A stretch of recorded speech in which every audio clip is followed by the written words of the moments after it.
pessoal, tudo bem? Nós vamos iniciar agora, nesse exato momento, o nosso módulo 3 da nossa disciplina do AVA de Meio Ambiente e Saúde. Nessa disciplina, nesse módulo que nós vamos entrar nesse momento, nós vamos ver sobre lixos hospitalares, tipos de lixos, planos de gerenciamento de resíduos de serviço de saúde e também o que são os resíduos de serviços em saúde. Vocês vão receber protocolos de acordo com o Ministério da Saúde e o CONAMA no ambiente AVA para vocês poderem estudar. E é uma aula bem tranquila e eu gostaria muito que vocês prestassem muita atenção e fizessem anotações também, beleza? Então vamos começar. Para começar, gente, vocês agora vão ter um momento só com áudio, sem vídeo, tá bom? Porque os nossos slides, eles têm bastante conteúdo, então para não ficar o conteúdo, nós vamos ficar só com áudio. Eu vou tentar falar alto para não correr problema com a voz. Para começar, gente, o que são resíduos de serviço em saúde, que a gente conhece por RSS? Essa é a sigla. Bom, sempre que vocês escutarem falando de resíduos de serviço em saúde, a definição que os protocolos do CONAMA entrega para nós é como geradores de resíduos de serviço em saúde, tem todos os serviços relacionados com atendimento à saúde humana ou animal, inclusive os serviços de assistência domiciliar e de trabalhos de campo, laboratórios analíticos de produtores para a saúde, necrotérios, funerárias e serviços onde se realizem atividades de embalsamento, serviços de medicina legal, drogarias e farmácias, inclusive as de manipulação, estabelecimentos de ensino e pesquisa na área da saúde, centros de controle de zoonoses, distribuidores de produtos farmacêuticos, importadores, distribuidores e produtores de materiais para controles de diagnóstico in vitro, unidades móveis de atendimento à saúde, serviços de acupuntura, serviços de tatuagem, dentre outros similares. Então, o que significa para nós, pessoal? Sempre que nós falarmos em resíduos de serviço de saúde, basicamente vai ser todos os resíduos que uma empresa gere que resulte do atendimento à saúde humana ou animal. Ou seja, se você tem um estabelecimento, um estúdio de tatuagem, e você atende pessoas e você gera resíduos pelo atendimento às pessoas, você está gerando resíduos de serviço de saúde. Se você tem uma clínica odontológica, um laboratório de análises clínicas, se você tem uma clínica veterinária e você gera resíduos devido ao atendimento tanto às pessoas quanto aos animais, você está gerando resíduos de serviço em saúde. Se você tem um necrotério e trata os corpos quando eles chegam para poder embalsamar, conservar para um funeral, você gera resíduos de serviço em saúde. Então, tudo aquilo relacionado à saúde do homem e à saúde do animal é resíduos de serviço em saúde. Uma vez que nós já sabemos o que são resíduos de serviço em saúde, pessoal, nós podemos entender o que significa um plano de gerenciamento de resíduos de serviço em saúde. O que é um plano? Bom, vamos pensar assim. Se você quer fazer uma viagem a longo prazo, você vai estabelecer um plano. Que é o plano? Quando eu vou comprar as passagens, aonde eu vou ficar hospedado, quanto eu vou gastar com alimentação, como que eu vou me transportar na cidade ou no país que eu desejo ir. Então, você traça um plano e desse plano você segue ele para a sua viagem ser bem sucedida, ok? No caso de um plano de gerenciamento de resíduos de serviço de saúde, você já sabe o que são resíduos de serviço de saúde. Então, um plano de gerenciamento vai ser o quê? Um conjunto de documentos que apresentem ações exigidas por lei, de acordo com as generalidades atribuídas aos órgãos ambientais de vigilância sanitária por parte dos geradores de resíduos de qualquer estabelecimento ligado à saúde humana. Então, o plano de gerenciamento é o que uma empresa que gera resíduos de saúde ligados à saúde humana, ele vai traçar para estabelecer como que vai acontecer o acondicionamento, a segregação, o descarte dos lixos, dos resíduos gerados pelo aquele ambiente. Por exemplo, eu tenho um hospital. No meu hospital, eu gero resíduos de serviço de saúde, ou seja, eu atendo pessoas e isso gera alguns resíduos. Esses resíduos eles têm que ser descartados. Agora, como eu sei o nível de resíduos infectantes, resíduos químicos, radiológicos, membros amputados de corpos, vísceras, como que eu descarto esse tipo de material? Aí, você, que é do hospital, vai designar pessoas responsáveis para criar o plano de gerenciamento de resíduos de serviço em saúde, que a gente vai chamar pela sigla de PGRSS. Esse é o nosso plano. Então, nada mais é que uma norma de documentos. Ele vai contar a razão social da empresa, o nome da empresa, a quantidade de funcionários, quais são os funcionários efetivos, quais não são. Ele vai ter a discriminação das áreas do hospital, onde é a copa, recepção, bloco cirúrgico, ambulatório, UTI, laboratório, laboratório de ressonância e etc. Você vai estabelecer e vai colocar quais são os resíduos gerados por aquele ambiente. Olha, na recepção, eu tenho resíduos de papel, de plástico, etc. Então vai ser do grupo D, resíduos de lixo comum, beleza. Ala cirúrgica, eu vou ter resíduos do quê? Linhas sujas, bisturis descartáveis, gases, membros amputados, vísceras, tumores, etc. Então eu já tenho um risco, um grupo de lixo infectante A, um grupo D e etc. Então, esse plano é um documento que ele vai catalogar quais são os tipos de resíduos gerados por cada ambiente do seu estabelecimento. Clínica de tatuagem, odontológica e etc. tem os seus planos de acordo com a estrutura do seu ambiente. E o objetivo desse plano é diminuir ou eliminar a produção de resíduos e proporcionar que os resíduos gerados o encaminhamento seguro de forma eficiente, visando a proteção dos trabalhadores e prevenção da saúde pública e do meio ambiente. Então, olha só que interessante. É só para ter adequado o plano de como é jogado o lixo, de como é descartado esses resíduos? Não. Quando se faz um plano, você tem que seguir ele e você tem uma meta a bater. Eu vou para o Canadá. Então, eu guio um plano. Eu tenho uma meta a bater. Eu quero visitar tais pontos turísticos. Então, quando eu for, eu tenho que abater essa meta. Esse plano do PGRSS, ele tem o mesmo objetivo. Você vai estabelecer, a minha copa gera, vamos supor, 30 litros de lixo por semana. Vamos reduzir isso. Vamos ver o que a gente pode reduzir. O meu bloco cirúrgico, ele gera 50 litros de lixo por semana. Vamos reduzir isso. Então, o plano é que você vai estabelecer normas para melhorar ou eliminar a quantidade de produção dos resíduos. Por quê? Porque você precisa manter um ambiente saudável. Em ambientes com serviço de saúde, nós temos pessoas doentes, infectadas com algum tipo de doença. Então, você precisa proteger os seus trabalhadores e proteger os outros clientes que vão adentrar o seu estabelecimento também. Por isso, a necessidade de um PGRSS. Então, basicamente, pessoal, o nosso plano de gerenciamento de resíduos de serviço em saúde vai ser um conjunto de procedimentos que contempla a geração, segregação, acondicionamento, coleta, armazenamento, transporte, tratamento e destinação final dos resíduos de origem biológica, química, radioativa. Ou seja, todos os resíduos gerados por um ambiente de atendimento ao público tem que ter um plano de gerenciamento de resíduos e serviços em saúde. Quem é a responsabilidade de elaborar esse plano?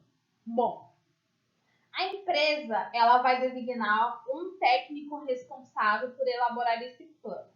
Esse técnico ele tem que ter o registro no conselho da classe dele, ele tem que seguir as normas de orientação. Pode ser um técnico mesmo, um técnico de enfermagem, um técnico ambulatorial, etc. Porém, pode também ser profissionais de saúde, um enfermeiro, um biomédico, um farmacêutico, um médico, um fisioterapeuta e etc. Essa pessoa só tem que ter o conhecimento básico sobre os resíduos de serviço de saúde e também as normas básicas de biossegurança, ok? A partir do momento que essa pessoa ou uma equipe designada por ela elaboram esse documento todo assinado com os registros da classe, etc., fica a cargo da responsabilidade de todos, pessoal. Todos os trabalhadores do ambiente têm que ter a responsabilidade de seguir as normas do plano de gerenciamento.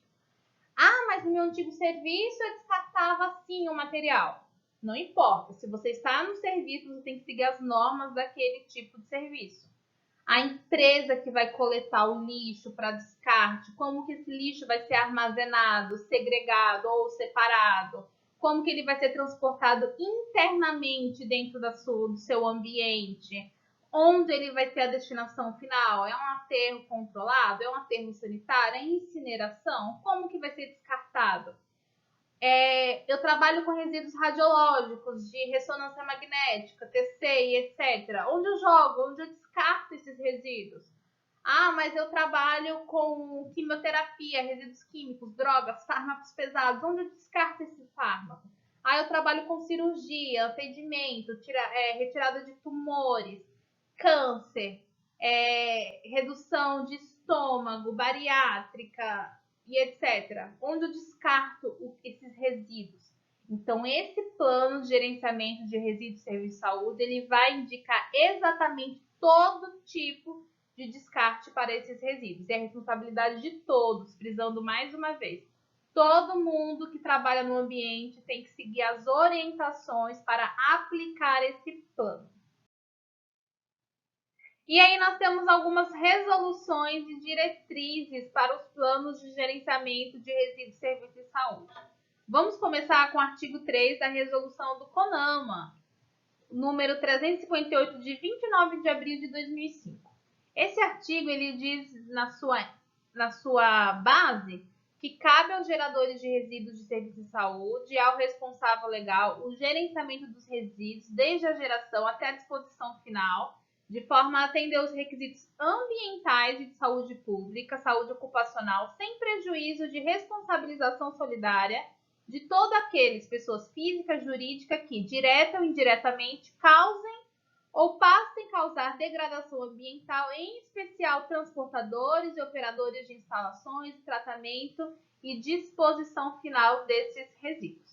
O que essa resolução ela quer dizer para nós, pessoal? Que aquela empresa, a partir do momento que ela estabelece, ela segue as orientações do governo, essas leis, ela tem a obrigação, junto com o responsável legal, que é a pessoa que vai fazer esse plano, de estabelecer de gerenciar todos os resíduos, desde a hora em que ele é atendido ali, jogado no cestinho de lixo, até a hora que ele vai para o aterro, para incineração ou para outro tipo de disposição final. Ou seja, o plano tem que ser estabelecido com um responsável. Se não for seguido, vamos supor, Anvisa multa e etc., quem vai arcar com as consequências? O responsável legal e também o gerador desse resíduo, o ambiente que vai estar lá. Essa é a primeira resolução que a gente vai ver. Depois nós temos algumas leis e algumas outras resoluções também. Por exemplo, a lei número 12.305 de 2010, nós temos a resolução da Anvisa número 306 de 2004, a resolução que nós acabamos de ver do CONAMA 358 de 2005, são as principais normas legais relacionadas a esse gerenciamento de resíduos de serviço de saúde. Essas leis, gente, eles estabelecem como que os resíduos de saúde eles devem ser descartados, tanto de origem humana como de origem animal. Quando a gente aplica essas leis para o plano de gerenciamento de resíduos de serviços de saúde, nós vamos estabelecer os procedimentos para humanos. Mas, em suma, a lei número 12.305 de 2010 institui a Política Nacional de Resíduos Sólidos, dispondo sobre seus princípios, objetivos, instrumentos e diretrizes relativas à gestão integrada e ao gerenciamento dos resíduos sólidos, incluindo os perigosos e a responsabilidade dos geradores de poder público e os instrumentos econômicos aplicáveis. Então, basicamente, essa lei 12.305 de 2010, ela vai dizer como que os resíduos sólidos, marcar aqui para vocês a setinha, ó, Tô boa de fazer seta, né, gente? Como os resíduos sólidos, eles têm que ser descartados seguindo as políticas nacionais de saúde. Já a minha RDC 306 de 2004, da Anvisa, traz as normas para a elaboração desse PGRSS, destacando as orientações para o manejo dos resíduos, tanto os resíduos sólidos como os outros tipos de resíduos. Preocupa-se principalmente com a prevenção de acidentes e a preservação da saúde pública. Então, ele estabelece como que esse material tem que ser transportado, descartado, armazenado, como que os profissionais que vão estar manipulando esse tipo de material precisam estar equipados para poder fazer isso e etc. Então, ele vai dar essa resolução da elaboração do plano, focando sempre na saúde dos trabalhadores e na saúde pública do ambiente, etc. Já a resolução do CONAMA, que a gente acabou de ver, 358 de 2005, resumindo, ela vai destacar os procedimentos sobre a disposição final dos resíduos de serviço em saúde, que vai se preocupar com os riscos do meio ambiente. Então, olha só, eu tenho 3 leis básicas que elas se preocupam com coisas sobre o mesmo tema, porém com coisas diferentes. A primeira lei, que eu vou repetir de novo para vocês, 12.305 de 2010, ela vai falar a Política Nacional dos Resíduos Sólidos, tendo como poder público e a economia aplicada, ou seja, vai visar lucro, como economizar, como gastar menos, quanto que gera de prejuízo para o estabelecimento, se não for descartado da maneira correta e etc. Já a minha RDC número 306 de 2004, ela vai gerar o quê? Como que a gente vai preservar os trabalhadores que manipulam esses resíduos e também a saúde pública relacionados a esses resíduos que são gerados. Então, aqui eu já volto a preocupação para as pessoas. E a resolução da CONAMA 358 de 2005, ela vai se preocupar com o meio ambiente. Casando essas 3 resoluções, essas 3 leis, eu vou ter uma lei estabelecida corretamente para nós formularmos o plano de gerenciamento de resíduos de serviço em saúde. E aí nós temos o que, pessoal? Nós temos normas estaduais e municipais sobre descarte de resíduos de serviço de saúde. Ou seja, cada estado ele tem uma norma estabelecida que os ambientes que gerem resíduos de saúde, eles têm que seguir essas normas. Os estados têm isso. Os municípios, eles também têm. Porém, que não é segredo de ninguém, alguns municípios não possuem esse plano de descarte. Alguns são muito pequenos, não tem nem hospital. No máximo, um postinho de atendimento para a população e etc. Mas isso significa que se eu não tiver essas leis municipais, eu não preciso estabelecer o meu plano? Errado. Eu preciso sim estabelecer o meu plano de resíduos, gerenciamento de resíduos, serviço de saúde. É obrigatório. Eu tenho que, essas leis estaduais, elas vão conter exigências legais acerca desses resíduos de saúde, como acondicionamento, transporte, armazenamento, etc. Tudo que a gente já viu. Essas leis, a partir do momento que ela estabelece, então você, como responsável do ambiente, vai ter que analisar essas leis e aplicar ao seu estabelecimento. Se não existir, gente, não existe. O meu estado, o meu município não tem essas leis. Eu não vou fazer esse plano. Errado. De acordo com a Anvisa, a CONAMA, as leis do Ministério da Saúde da República Federativa do nosso país, cada estabelecimento que gere precisa ser feito esse plano de gerenciamento de resíduos de serviço em saúde. Que isso fique bem claro, galera. Então, nós temos um objetivo desse plano. Quais são eles?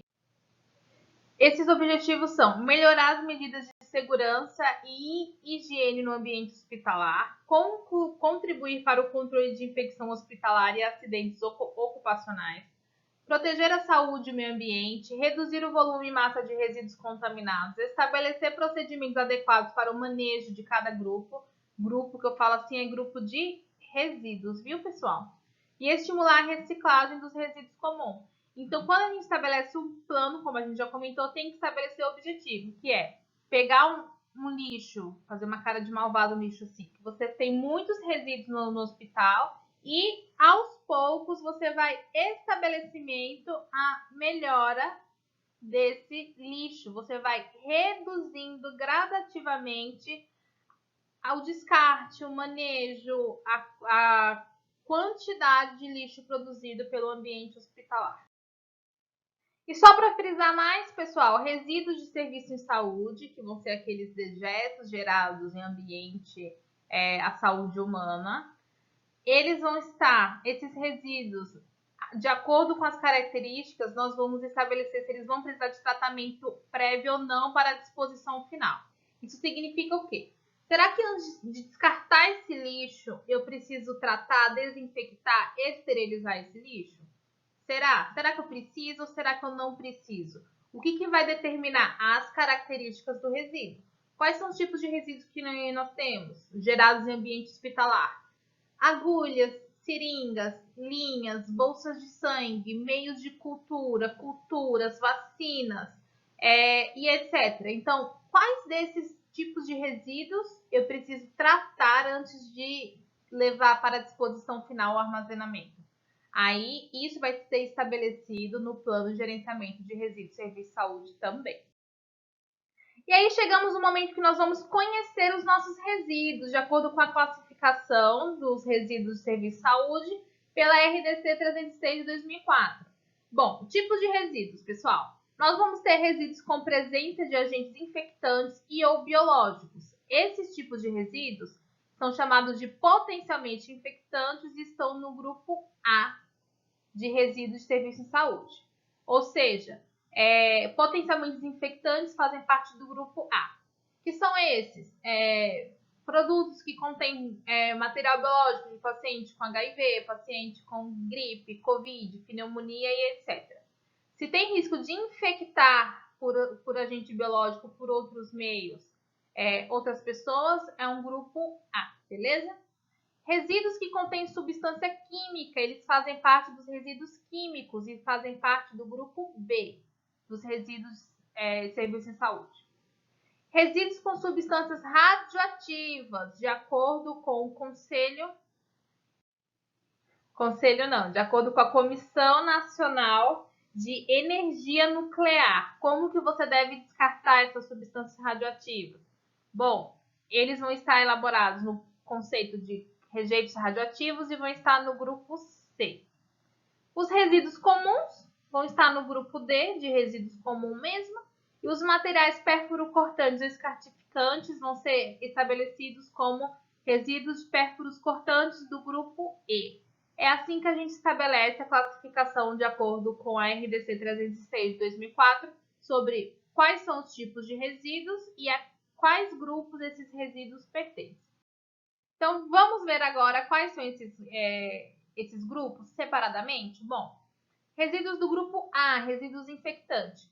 O grupo A é identificado pelo símbolo de substância infectante constante na NBR 7500 da ABNT, com rótulos de fundo branco, desenhos e contornos pretos, conforme nós vemos aqui nessa ilustração.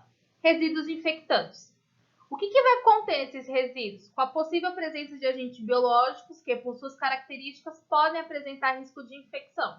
Então, se eu tenho um material com risco biológico de infecção, ele é resíduo infectante. Então, o saco dele de descarte é um saco branco leitoso que tem as características. Se não possuir esse saco branco leitoso, você pode utilizar os sacos vermelhos, que também indicam risco de grupo A de resíduos infectantes. E aí eu vou ter o quê? Manejo de todos os produtos que podem causar mais de acordo com o agente biológico. Lembrando que o grupo A é subdividido em A1, A2, A3, A4 e A5. Então, nós vamos ver quais são esses grupos, esses subgrupos agora. O grupo A1, gente, do grupo A, vai ser culturas de estoques de micro-organismos, resíduos de fabricação de produtos biológicos, exceto os hemoderivados, descartes de vacinas de micro-organismos vivos ou atenuados, meios de culturas utilizados para transferências ou instrumentos que têm inoculação deles, inoculação de culturas, de resíduos de laboratórios de manipulação genética. Se eu vou atender animais ou pessoas com suspeito de contaminação biológica, ele entra no meu fator de risco também.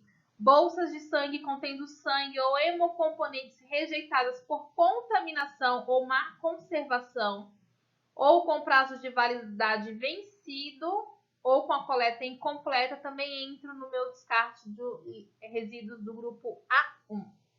Sobras de amostras de laboratório contendo sangue ou líquidos corpóreos, recipientes e materiais resultantes do processo de assistência à saúde contendo sangue ou líquidos corpóreos na forma livre. Ou seja, todo material biológico que eu tenho e ele estiver de alguma forma contaminado ou inviável para procedimento, ele é considerado do grupo A1. Lembrando que as bolsas de sangue ou dos hemoderivados, gente, elas têm que estar infectadas ou não ter feito a coleta correta ou vencidas ou mal conservadas para poder entrar, tá bom? No nosso grupo A2 agora, nós vamos estabelecer o quê? Carcaças, peças anatômicas, vísceras e outros resíduos provenientes de animais submetidos a processo de experimentação ou inoculação de micro-organismo, bem como suas forrações e os cadáveres de animais suspeitos de serem portadores de micro-organismos de relevância epidemiológica com risco de disseminação que foram submetidos ou não a estudo anatomopatológico ou confirmação diagnóstica. Então, isso significa o quê? Carcaças, partes anatômicas, peças anatômicas que são utilizadas para estudo, animais que nós utilizamos em laboratório para poder testar vacinas, experimentos, remédios, drogas, procedimentos e etc. Esse tipo de resíduos que gera, seja a carcaça, o animal morto e etc., ele vai ser tratado como resíduos do grupo 2A. Beleza, gente? Já a parte do grupo A3, eu também tenho peças anatômicas, que podem ser membros desmembrados do corpo humano, ou então produtos relativos à fecundação sem sinais vitais, que eu tenho menor de 25 centímetros ou mais novo de 20 semanas de gestação, ou seja, um feto que sofreu aborto, um membro amputado. Então, esse tipo de resíduos que são gerados em ambientes hospitalares precisam ser descartados de acordo com as normas do A3. Eles não estão infectados com nada de agente biológico ou com risco epidemiológico, não. Simplesmente são peças que que precisaram ser desmembradas do corpo, ou naturalmente, ou de acordo com o trauma, e elas precisam ser descartadas. Porém, se a família, se não tiver valor legal científico, ou se a família não fizer questão dessa peça, não quiser fazer enterro e etc. Se a família quiser enterrar, aí você vai ceder o material biológico, a peça anatômica, para que seja feito o enterro de acordo com as orientações da família. Se não, aí o ambiente hospitalar ele vai ter que dar o manejamento e o descarte correto dessas peças. No grupo A4, o que a gente tem desses tipos de resíduos? Nós temos linhas arteriais endovenosas, dialisadores, quando são descartados. Um paciente fez diálise, aquela linha que passa o sangue da diálise é descartado como grupo A4. Paciente de cirurgia cardíaca, fez circulação extracorpórea. As linhas de oxigenação do paciente vão ser descartadas de acordo com as normas A4. E aí nós temos o quê? Filtros, gases, equipamentos, sobras de amostras de laboratórios e os recipientes contendo fezes, urinas, secreções. Nós temos também resíduos de tecido adiposo, vindo de lipoaspiração, lipoescultura, recipientes ou materiais resultantes de assistência à saúde que contenha ou não sangue, líquidos corpóreos, peças anatômicas ou órgãos, tecidos e outros resíduos vindos de procedimentos cirúrgicos ou de estudos anatomopatológicos ou de confirmação diagnóstica, carcaças, peças anatômicas, vísceras e outros resíduos provenientes de animais não submetidos a processo de experimentação. Lembra que antes, no resíduos A2, a gente falou que os animais que são submetidos à experimentação, eles são catalogados como grupo de risco A2. Porém, se eu tenho carcaça, peça anatômica e vísceras de animais, porém eles não são submetidos à experimentação com inoculação de micro-organismos, aí eles são descartados como grupo A4. E também bolsas transfusionais vazias ou com volume residual pós-transfusão. Transfundiu sangue no paciente, aquela bolsa vai ser descartada também como resíduo A4. Resíduos A5. O que são os resíduos A5, pessoal? São órgãos ou tecidos fluidos orgânicos, materiais perfurocortantes ou escartificantes, demais materiais resultantes de atenção à saúde de indivíduos ou animais com suspeita ou certeza de contaminação com príons. Então, o que eu vou ter basicamente no meu resíduo A5? Materiais, órgãos, o perfurocortantes contaminados. Eles vão ser descartados de acordo com a resolução dos grupos A5. O grupo B, pessoal, que são os meus resíduos químicos, é identificado através do símbolo de risco associado, de acordo com o NBR 7015 da BNT, e com discriminação de substância química e fatores de risco, como a gente vê aqui embaixo. Nós temos aqui risco químico, a formada caveirinha, nós temos indicação fogo, que pode ser inflamado e etc. Então, ele é identificado dessa maneira. Quais são esses resíduos? Eles vão conter substâncias químicas que podem apresentar risco à saúde pública ou meio ambiente, que podem ser com características inflamáveis, corrosivas, com reatividade ou toxicidade. Podem ser também produtos hormonais ou antimicrobianos, citostáticos, antineoplásticos, imunossupressores, ditálicos, imunomoduladores, antirretrovirais e etc. Ou seja, algumas drogas também são utilizadas para isso.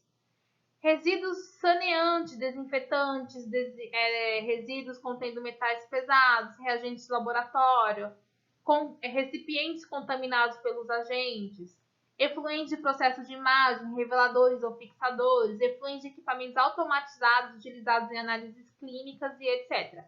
Se eu tenho produtos químicos, eu vou descartar como grupo B de resíduos químicos, basicamente isso.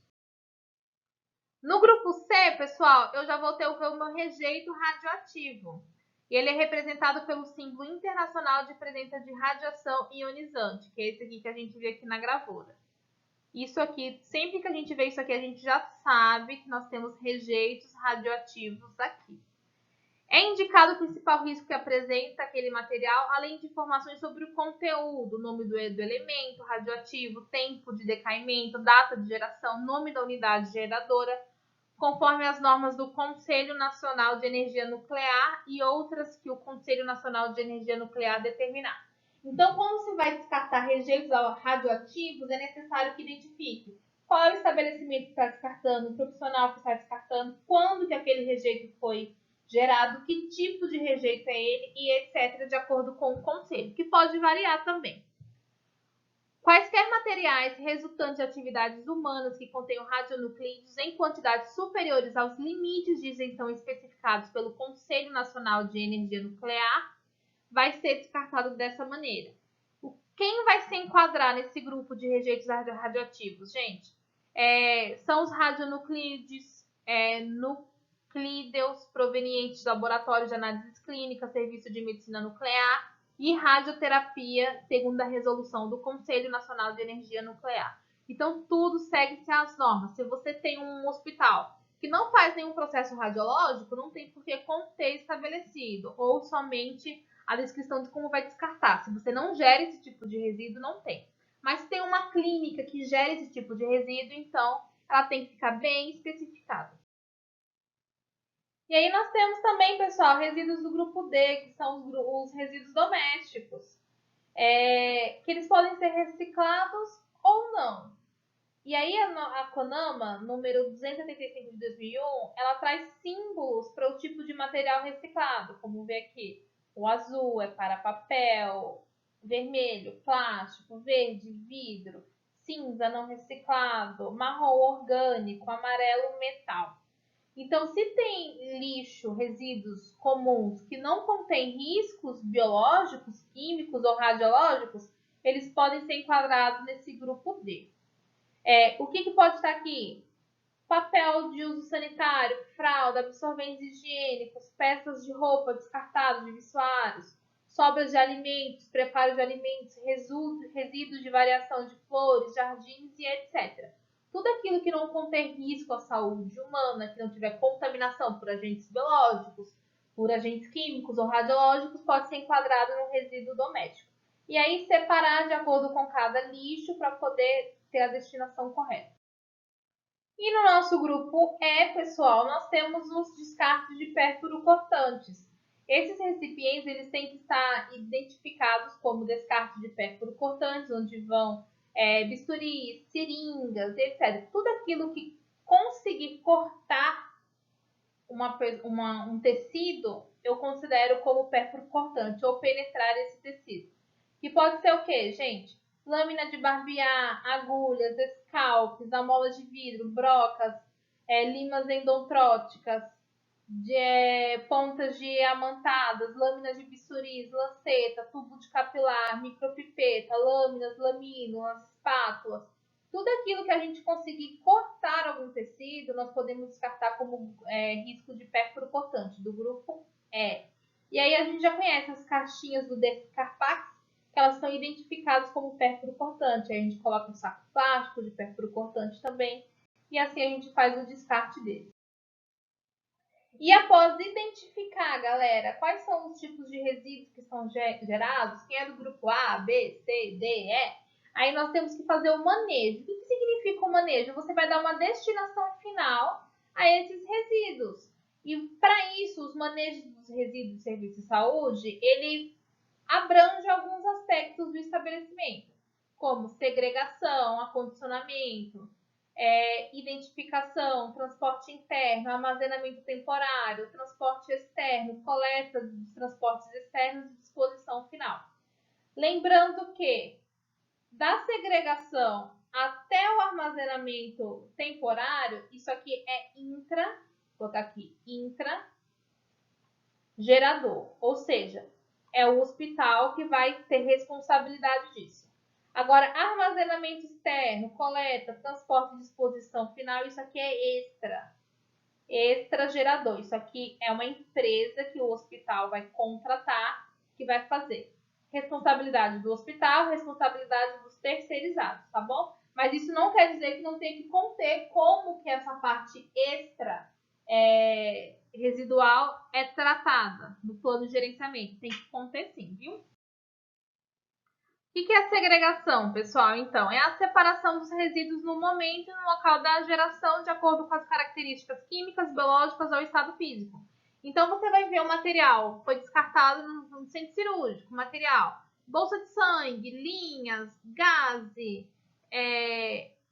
agulhas, lâminas, bisturis e etc. Tem que descartar. Esse momento que você vai separar o que vai para cada tipo de resíduo, esse é o momento da segregação. Já o acondicionamento vai consistir no ato de embalar os resíduos segregados nos sacos ou recipientes para evitar vazamento e que resistam às ações de ruptura ou vazamento. Então, enquanto a segregação eu vou separar qual lixo, qual resíduo vai para um grupo, o acondicionamento é esse lixo separado, esses resíduos separados, aonde eu vou descartá-los, de acordo com o saco, região e etc. Igual tem aqui na gravura, gente. O homem aqui, resíduos perigosos, a gente tem o que? Infectante, perfuro cortante, radioativo, químico e etc. Resíduos não perigosos para lixo comum e reciclagem. E isso aqui, separar, o ato de separar é segregar. O ato de embalar é acondicionar. O tratamento, pessoal. O tratamento consiste na aplicação dos métodos, técnicas ou processos que modificam as características dos riscos dos resíduos, reduzindo ou eliminando o risco de contaminação, acidentes ocupacionais e etc. Ou seja, chegou um resíduo biológico com material de cultura bacteriana, então eu vou tratar de um jeito que aquelas bactérias não causem mais doença, podendo reduzir ou eliminá-las. E aí eu posso ter o processo de coleta, processo de incineração, processo de reciclagem, se for aplicado esse processo. E aí a gente tem aqui essa tabelinha, olha só que interessante. Resíduos do grupo A, que aí entra A1, A2, A3, A4, A5, que são resíduos infectantes, devem ser descartados em lixeiras revestidas de saco branco, com as características de risco infectante. Porém, na ausência, pode ser o saco vermelho. Resíduos químicos devem ser descartados com coletores específicos. E aqui tem que estar a caracterização desses coletores, identificando. C. Resíduos radioativos devem ser descartados em caixas blindadas, identificadas como resíduos radioativos. Grupo D. Resíduos comuns devem ser descartados em lixeiras revestidos por sacos pretos. E, se for necessário, aí vai fazer a destinação final de reciclagem. Grupo E. Resíduos perfuro-cortantes devem ser descartados em coletores específicos.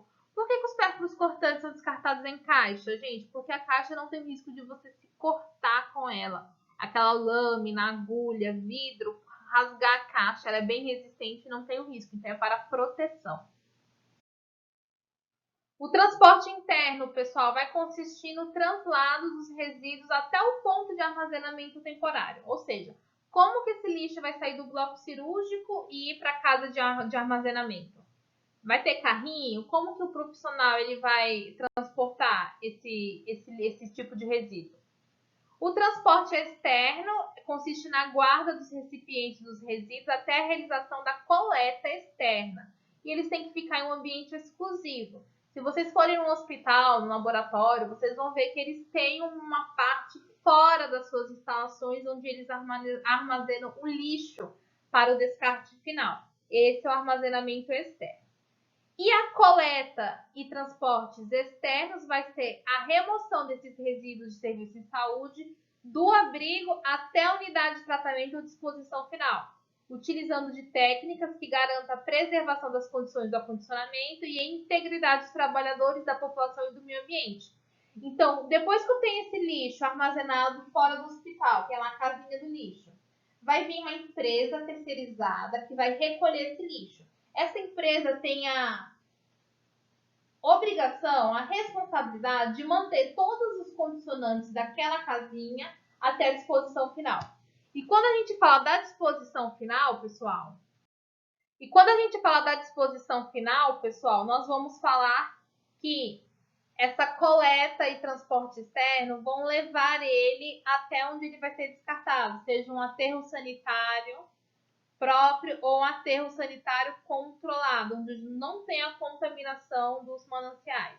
Então, é responsabilidade desse grupo terceirizado como que vai descartar, se vai incinerar e etc. E sempre lembrando a utilização de EPIs dos profissionais que forem manusear esses lixos. EPI, como que eles vão estar protegidos para não ter a contaminação. Desde o pessoal que lava os ambientes, que leva os resíduos sólidos, e até aqueles mais perigosos, radioativos. Cada tipo de lixo tem que ter um EPI adequado para proteger o profissional. Lembrando sempre, nós estamos falando de material com potencial contaminante, seja por agentes biológicos ou por agentes químicos ou radiológicos. E aí nós temos as competências do gerador de resíduos de serviço de saúde, ou seja, um hospital, uma clínica, ele tem umas competências. Quais são elas? Elaborar o plano, o PGRSS.